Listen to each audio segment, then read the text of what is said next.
26 October. भगवत कृपेचा लोंढा म्हणजे काय? कोणतेही बी पेरताना ते अत्यंत शुद्ध असावे, म्हणजे किडलेले किंवा सडलेले नसावे.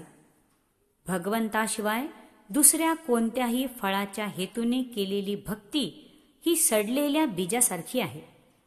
आता सुरुवातीलाच उत्तम बी पैदा होईल असे नाही, परंतु प्रयत्नाने ते साधता येते.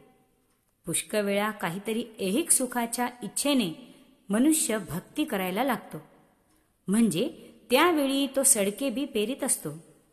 प्रारंभी अशा तऱ्हेचे काहीतरी निमित्त होतच असते, परंतु थोड्याशा विचाराने शुद्ध बीजाची पेरणी होणे जरूर आहे असे चित्ताला पटते. तशी भगवंताची अनन्य भावे प्रार्थना करावी. पाऊस पडणे वा न पडणे ही गोष्ट सर्वस्वी भगवंताच्या स्वाधीन आहे व तो यथाकाळ पडतोही. असे पहा की एखादे शेत खोलात असले की त्यात पाणी इतके साचते की ते जर बाहेर काढून लावले नाही तर सबंध पीक कुजून जाते. त्याच अर्थाने भगवंताच्या कृपेचा लोंढा जर जोराचा असला तर बंधारा फोडून तो बाहेर सोडणे जरूर असते. असे करण्यात दोन्हीकडून फायदा असतो. एक म्हणजे शेतात जास्त झालेले पाणी बाहेर काढून लावल्याने शेतातले पीक न कुजता शेत उत्तम वाढते व दुसरे म्हणजे ते बाहेर घालवलेले पाणी आजूबाजूच्या शेतात पसरून तेथीलही पीक वाढविण्यास मदत होते. बंधारा फोडून पाणी बाहेर लावणे याचेच नाव परोपकार. साधकाची जशी प्रगती होत जाईल त्याप्रमाणे मध्यंतरी सिद्धी प्राप्त होऊन बोललेले खरे होणे, दुसऱ्याच्या मनातील समजणे, एका ठिकाणाहून दुसऱ्या ठिकाणी अदृश्य गतीने जाणे इत्यादी प्रकार घडू लागतात.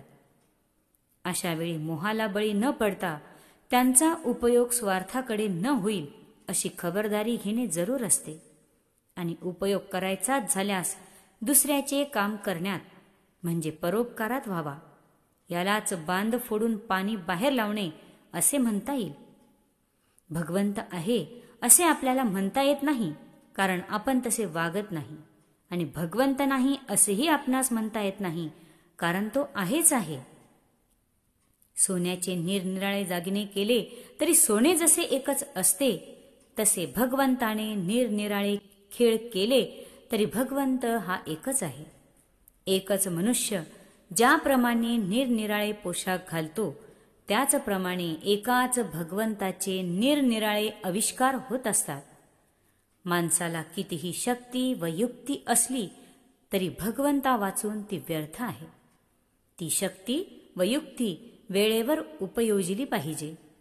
श्रीराम जय राम, जय जय राम. आजचा सुविचार. नको नको ब्रह्मज्ञान, काव्यशास्त्र व्युत्पत्तीचे ज्ञान. रामा मला एकच द्यावे, तुझे अनुसंधान टिकावे. जय श्रीराम.